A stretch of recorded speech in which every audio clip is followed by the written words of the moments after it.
dari paparan tenaga ahli tadi, saya pikir mungkin yang perlu dipertegas adalah terkait dengan batas wilayah. Batas wilayah ini selama pemekaran daerah otonomi kabupaten di Papua itu masih menjadi masalah sengketa. Misalnya kita bicara soal sengketa sekarang di tambang PT Freeport. Nah itu antara beberapa kabupaten di sekitar situ sampai sekarang belum clear soal batas wilayah. Nah apalagi sekarang dengan pembagian daerah otonomi di tingkat provinsi. Nah jadi batas wilayah ini kalau belum tuntas, saya yakin itu akan menjadi tarik-menarik antara masyarakat di daerah. Salah satu contoh juga seperti pemekaran Kabupaten Mambromoraya di Papua. Itu tahun 2009.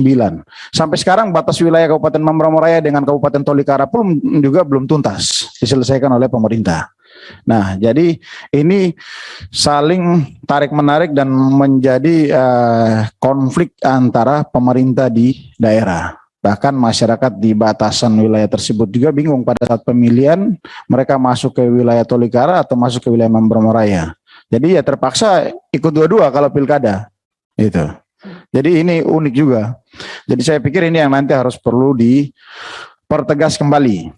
Kemudian yang kedua, terkait dengan pembagian, kriteria pembagian wilayah berdasarkan amanat Undang-Undang Otonomi Khusus.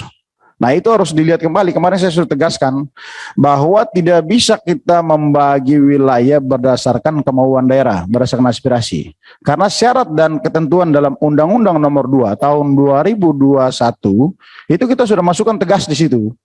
Itu. Jadi pembagian wilayah itu pun juga harus dievaluasi kembali. Sehingga penempatan wilayah kabupaten dalam pendistribusian masuk ke wilayah provinsi A atau B itu jelas dan tegas. Nah, dengan demikian nanti tidak membuat dinamika yang berkepanjangan terkait dengan masalah wilayah-wilayah yang masuk di dalam provinsi A, B, C, dan seterusnya itu. Nah, yang berikut terkait dengan pemekaran provinsi ini di Papua ini memang pro kontranya juga luar biasa, sangat tinggi. Bahkan jangankan di Papua, di luar negeri pun juga sangat tinggi sekali pro kontranya. Jadi saya pikir memang perlu strategi khusus yang harus dilakukan oleh pemerintah. Itu. Karena kita mau mekar, tapi kita tidak mau pasca pemekaran, Papua itu jadi konflik. Itu. Apalagi daerah-daerah pegunungan. Ibu Tripena ini tahu, kalau sudah konflik di sana susah teratasi. Itu. Pasti arahnya fasilitas umum, fasilitas pemerintah habis. Itu. Diamuk massa. Nah ini yang kita harus mengantisipasi. Sehingga catatan saya pada saat pertemuan pertama dengan pengusul, saya mengisyaratkan agar prioritas, mana ini yang menjadi prioritas pemerintah. Itu. Jangan sampai dikebut seperti begini. Memang amanat Undang-Undang Otsus, tapi tidak harus dikebut. Step by step kita persiapkan. Begitu. Supaya kelihatannya santun juga begitu. Dalam menempatkan keputusan pemerintah terhadap Papua. Nah, kenapa demikian?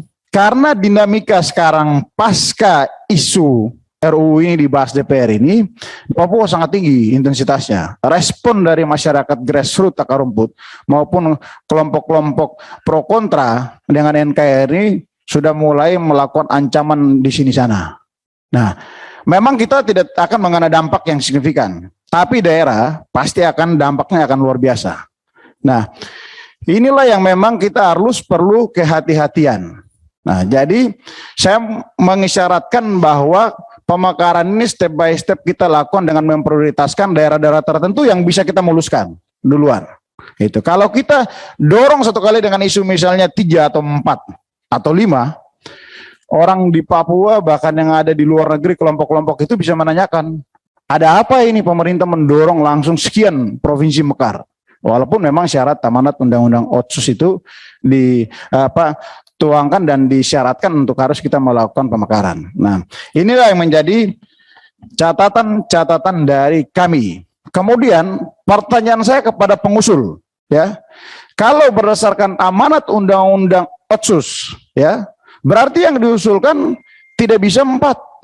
Tapi syaratnya harus 7 yang diusulkan. Toh nanti mana yang mau naik duluan silakan. Itu hak dari kita dengan pemerintah untuk membahas. Karena pemerintah akan memberikan pertimbangan-pertimbangan strategis dan rasional untuk pengambilan keputusan nanti oleh pemerintah dan DPR. Tetapi dalam tataran perintah undang-undang dan amanat Otsus, berarti 7 harus masuk. Kalau 7 belum masuk, maka saya pikir ini harus perlu dikaji dan dievaluasi kembali oleh Komisi 2. Karena amanat undang-undang begitu. Jadi saya pikir mungkin inilah yang harus perlu menjadi catatan dari pengusul dan tim ahli untuk mengkaji kembali agar konsistensi kita terhadap perintah undang-undang nomor 2 tahun 2021 itu dilaksanakan dengan konsisten. Nah, saya pikir mungkin ini beberapa hal yang menjadi catatan-catatan dari kami. Terima kasih pimpinan.